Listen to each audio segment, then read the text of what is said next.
अभी हम subject wise syllabus के बारे में डिस्कस करेंगे और कैसे पेपर होता है, और मैं आपको एनालाइज भी करूंगी कि पास्ट 2 इयर्स के पेपर्स कैसे आ चुके हैं, और मैं उसके ऊपर बेसिक आपको आइडिया भी दूंगी कि कैसे क्वेश्चंस पूछे जाते हैं। तो स्टार्ट करेंगे हम लीगल रीजनिंग से। तो legal aptitude and legal reasoning अगर आप देखे जाए, अगर आप क्लैट वगैरह कोई अदर एग्जाम दे रहे हो तो उसमें कैसे होता है, एक फैक्ट आपको एक प्रिंसिपल दिया जाता है जो लॉ रिलेटेड प्रिंसिपल होता है, उसके ऊपर आपको एक क्वेश्चन पूछा जाता है एंड देन 4 ऑप्शंस होते हैं। द सिमिलर वे एमएससीटी में भी होता है। आप मान लीजिए अगर कोई वहाँ पे फैक्ट वहाँ पे एक प्रिंसिपल दिया होगा कि अगर तो हम लोग डिस्कस कर रहे थे कि लीगल रीजनिंग में लीगल प्रिंसिपल दिया जाता है, उसके ऊपर फैक्ट्स एक क्वेश्चन होता है एंड देन उसके 4 ऑप्शंस होते हैं। उसमें से आपको प्रिंसिपल और फैक्ट दोनों को मिला के जो ऑप्शन है उसमें से कौन सा करेक्ट आंसर है उसको आपको टिक मार्क करना होता है, सेलेक्ट करना होता है बटन। तो मैं आपको एक एग्जांपल दूंगी यहाँ पे कैसे प्रिंसिपल और फैक्ट्स पूछे जाते हैं।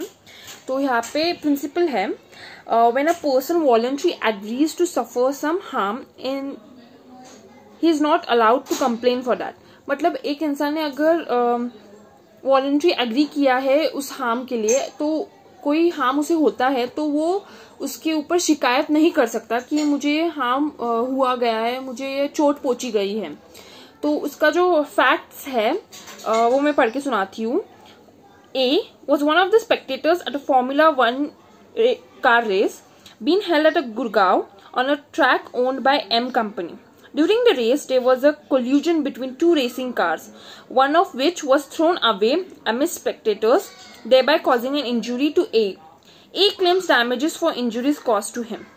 तो एक बंदा है, वो एक कार रेस देखने गया था गुड़गांव में, और वहां पे क्या हो गया, वो जो कार्स थे जो रेस कर रही थी उनमें कोल्यूजन हो गया एंड उसमें से कुछ पार्टिकल उसे कुछ लग गया उसमें से, और वो अभी सू करना चाहता है द कंपनी, जो एम कंपनी है वो जो ऑर्गेनाइज कर रही थी कार रेसिंग उनको। तो अभी यहाँ पे जो फैक्ट क्या दिया गया है कि when a person voluntary agrees to suffer some harm he is not allowed to complain for that. और अभी इन दोनों के बेसिस पे हम अभी ऑप्शंस ढूंढते हैं और देखते हैं कौन सा ऑप्शन सबसे नजदीकी पाया जाता है फैक्ट और प्रिंसिपल के। Option A, M company will be liable for damages because the injury was caused during the race organized by it. Option B, M company will not be liable for damages because A had come to see the race on his own will. Option C, M company will not be liable for damages because the collision between the cars was beyond its control. Option D, M company will be liable because it has earned huge revenue by way of sale of tickets for the rent. तो मैं इसका answer आप लोगों को जरूर share करूंगी और explain भी करूंगी, बट आप लोगों को कमेंट सेक्शन में इसका आंसर देना पड़ेगा और उसके बाद में मैं वहीं पे आपको एक्सप्लेन और इसका आंसर बताऊंगी। तो लीगल रीजनिंग और ये फैक्ट्स बेस्ड क्वेश्चन जो होते हैं वो एक पार्ट हो गया, और दूसरा पार्ट जो है लीगल एप्टीट्यूड। तो लीगल एप्टीट्यूड में क्या होता है, जनरल जी के क्वेश्चंस पूछे जाते हैं लॉ रिलेटेड। लाइक आपको लॉ रिलेटेड टर्म्स का मीनिंग पूछा जाएगा, या कोई लॉ रिलेटेड जस्टिस या जज का नाम पूछा जाएगा उसमें, या ये लॉ किसने लिखा गया, या कॉन्स्टिट्यूशन में constitution was written by whom, the constitution of India. ऐसे बेसिक क्वेश्चंस पूछे जाते हैं। बट देन जितना मैंने देखा है पिछले 2 सालों से, तो सीईटी में बहुत कम लीगल एप्टीट्यूड क्वेश्चंस पूछे जाते हैं। तो 40 to 40 questions are asked on this. ये जो फैक्ट और प्रिंसिपल के क्वेश्चंस होते हैं वही पूछे जाते हैं। लीगल एप्टीट्यूड ना के बराबर होते हैं, लेकिन पूछे जाएंगे। मैं इतना ये नहीं बोलूंगी कि आप मत ही करना, बट देन 5 क्वेश्चंस या उतने ही पूछे जाते, उतने से ज्यादा आज तक मैंने देखा नहीं है, कभी पूछा गया नहीं है। तो फैक्ट और ये क्वेश्चंस ही 40 to 40 पूछे जाते हैं।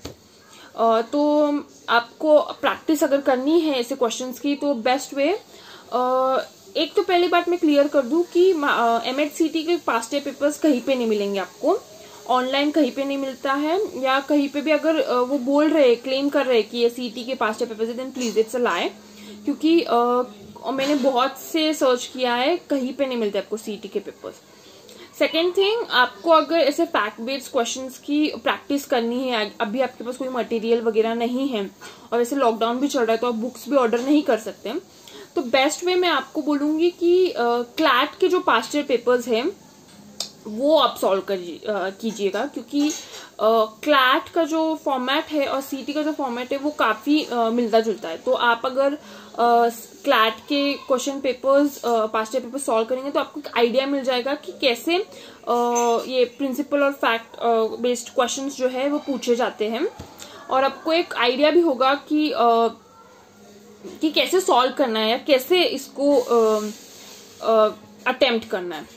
अगर आप लोगों की रिक्वेस्ट है तो आप मुझे कमेंट सेक्शन में बता सकते हैं कि आपको इस लीगल रीजनिंग के ऊपर कोई अलग सा वीडियो चाहिए, तो मैं जरूर बनाऊंगी और आपको एक्सप्लेन भी करूंगी कि कैसे इस क्वेश्चंस को अटेम्प्ट करने होते हैं या कैसे इन चीजों को प्रैक्टिस ज्यादा कर सकते हो आप।